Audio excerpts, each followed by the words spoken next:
Welcome to the first ever GrassNGear YouTube video.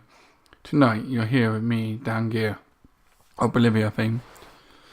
The reason I wanted to create this video was because I see a lot of it in the community where people start going through a bad run of form and then they just change their tactic. They will be playing, for example, what you see on the screen, a 4-1-4-1, 4-3-3, a 4-2-3-1, whatever it is, and they just change it for a bad run of form, swap it for a totally different tactic, even if they're dominating the league or they're just going through a bad spell. I want to show you with this video tonight is how you can make subtle tweaks with the same tactic and have a drastic effect in terms of changing the team. Because obviously, when you set up your first tactic, you buy players to suit that. You then, throughout your save, you tend to stick with that tactic because it's winning, and then you buy more players. So all the players you got suit the tactic you have. So then, why would you then go and change it to a tactic that you haven't bought players for? So what I wanted to show you is what I've done at Cash and Pasha over the 11 seasons. This tactic you see on the screen is what I originally started with. Don't worry about the players, I'll clear them in a minute. Oh, wrong button. I'm using the new mouse tonight, so it's a bit quicker than I'm used to. Right, if we look at the player roles, we start from the back and work our way to the front. We start off in goal. We got a goalkeeper on defend, quite a standard position. Because when I took over, we were meant to be down the bottom fighting relegation. This seems like quite a straightforward pick. We just want a goalkeeper to do the basic roles. In defence, the left back is on full back support. I'll explain why in a minute. 2 centre backs on defend and a full back on attack. In the midfield, we have a defensive midfielder on defend. And then in midfield 4, we have on the left a winger attack, then a centre midfielder attack, a box-to-box midfielder on support, and then an inverted winger on attack. Then up front, we have a deep lying forward on support. Going back to the full back on support, the reason for this is because the winger on the left hand side, as you see, will be pushing up and down. So you want your forward to cover him just in behind. He's not going to be too adventurous because he's on support, but you will get forward and play the crosses in and fill the gap left by the winger. On the other side, I've gone for a full-back attack. The reason for this is because the inverted winger here on the right is going to cut inside naturally because that's what the role asks him to do, leaving all this space here open. So by putting the fullback on attack, he will then exploit this area, which is where a natural winger would be. So by doing that, you now sort of creating an overload here from the right inverted winger coming in and the fullback attack going up. The 2 centre backs on defend, they're both standard defensive roles. They will do what a standard defender does. If you click on the role, you can see here the main job of the central defender is to stop the opposite attackers from playing and to clear the ball from danger when required. So that's what you want, especially when you're down the bottom. You don't want him doing too much. We move here, defensive midfielder defend.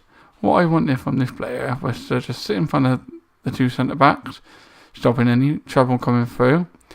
Also, hopefully, if I sort it out right, when the right back pushes on, he will be aware of the danger behind.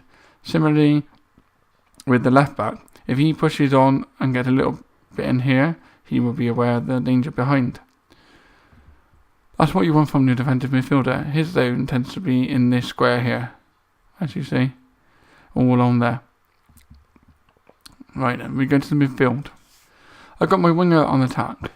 So he's going to just do this bit here. He's going to get up, down and cross. When the opposition's got the ball, he might drop back to here You won't necessarily see him going that far back because he's on attack, but generally you're talking halfway line and up. The inverted winger on the right, because he's on attack, he will come into the middle, therefore getting up hopefully with the striker, dragging the left back with him. This is why I've got the full back on attack, because if we win the ball and their right midfielder is up here, when my their left midfielder is up here, when my right midfielder cuts in, that leaves space exposed. If their left back goes with him, that has a lot of space for my right back to exploit. That's why I always try and pick my right back to have good crossing and good dribbling, because then I can really take advantage of these open spaces. If we look at the centre midfield too, the centre midfielder in attack, because whether we're playing attacking or playing defensively as a starting position, we want our centre midfielder to get forward, otherwise the striker is going to be on his own. So with the defensive midfielder on defend further back, we want the centre midfielder on attack to sort of get in these positions here. So he's then going to maybe play 1-2s with the winger, get out closer with the striker, and that is his space to adapt. The box-to-box midfielder, he will literally go up and down, carrying the ball, chasing the ball, doing what we hope he should do. Hopefully he should be the main player in the team, joining up with the defence, joining up with the attack.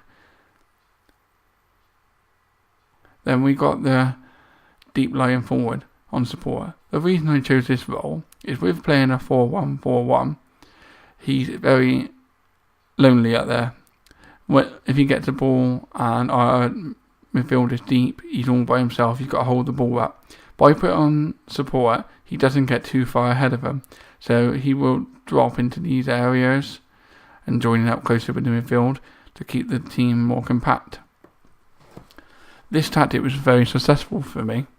I started it on a counter mentality, but I felt like we were too deep, so I moved it to a control mentality.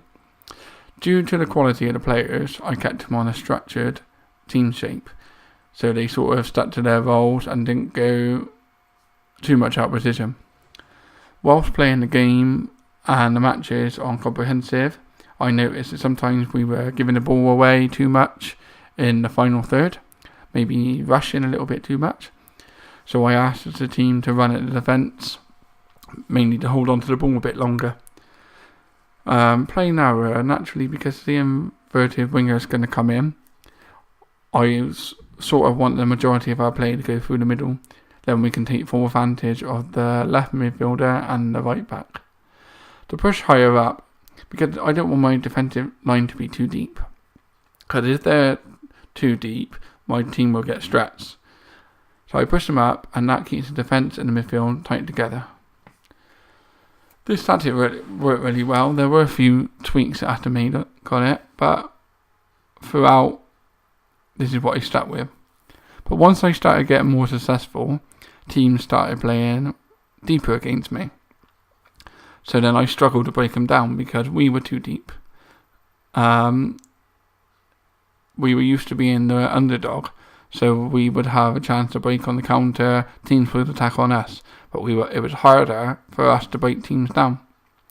So what I did, gradually, this wasn't an instant switch, but this is what I ended up with. As you can see, the majority is the same. All that's really changed is I flipped the formation. So my left midfielder is inverted winger now, and he's coming in. We still got the box-to-box midfielder, and the winger is now on the right, and he's attacking. We've now brought Mazzala in, because he offers a bit more in this area, in the half spaces, than the centre midfield attack did. We then moved the defensive midfielder to support.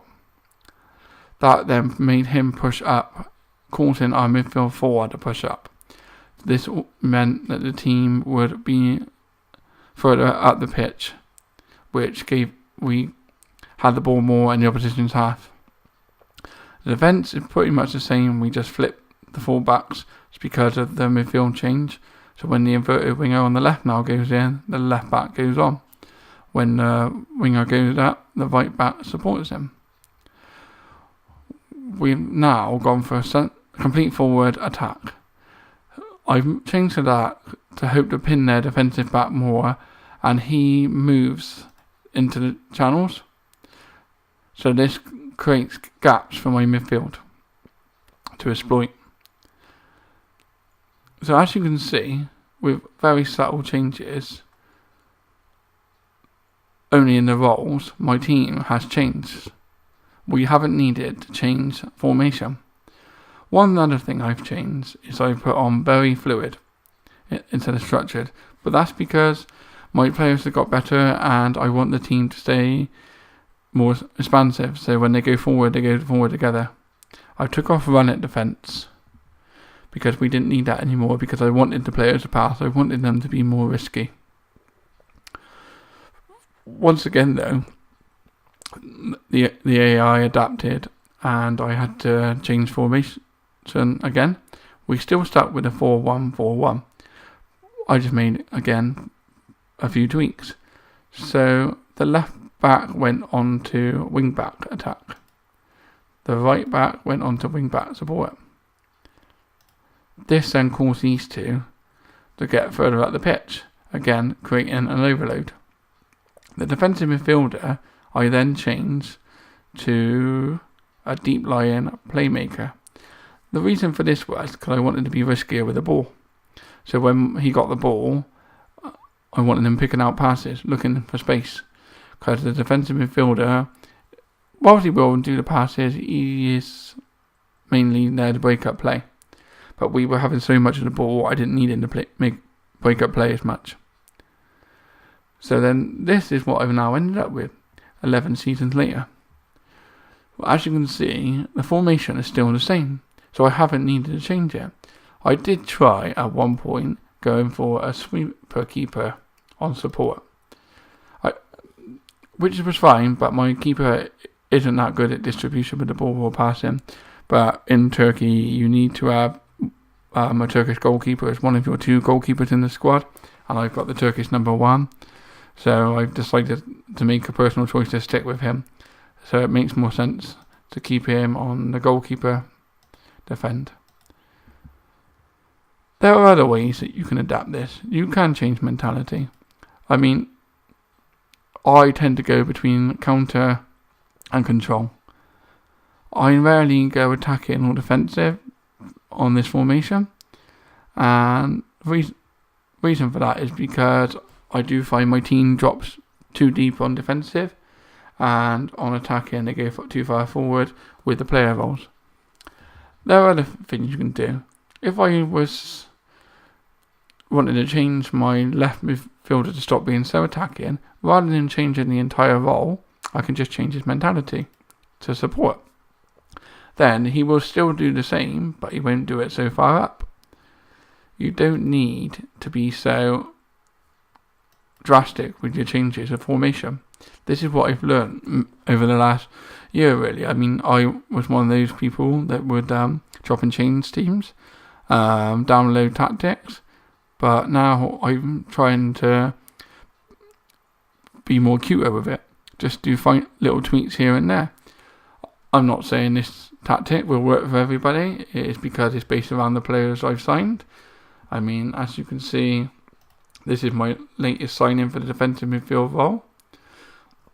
And he suits the deep lying playmaker. His attributes suit the deep lying playmaker.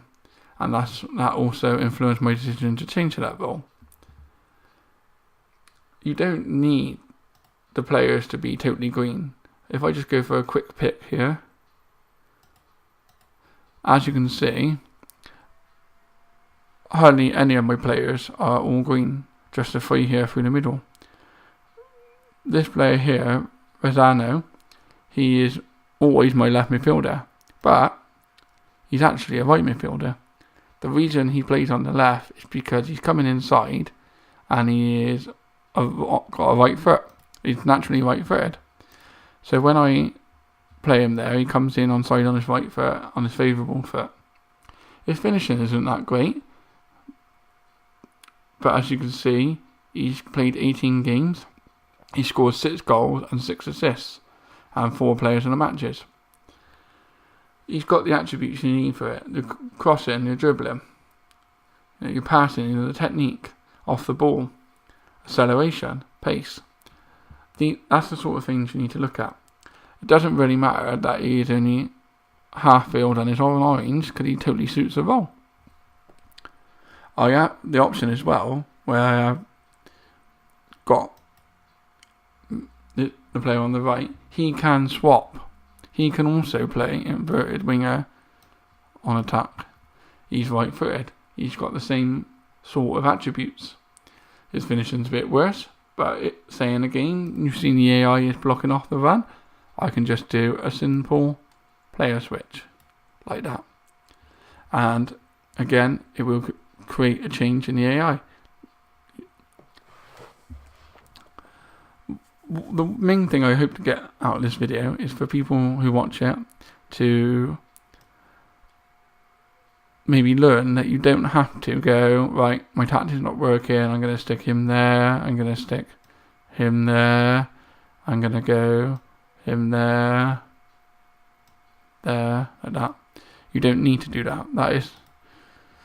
That's not what you need to do. You can do it. Obviously, people like to do that, but I'm not saying you don't do it. I'm just saying that you don't need to be so drastic with the change of your team.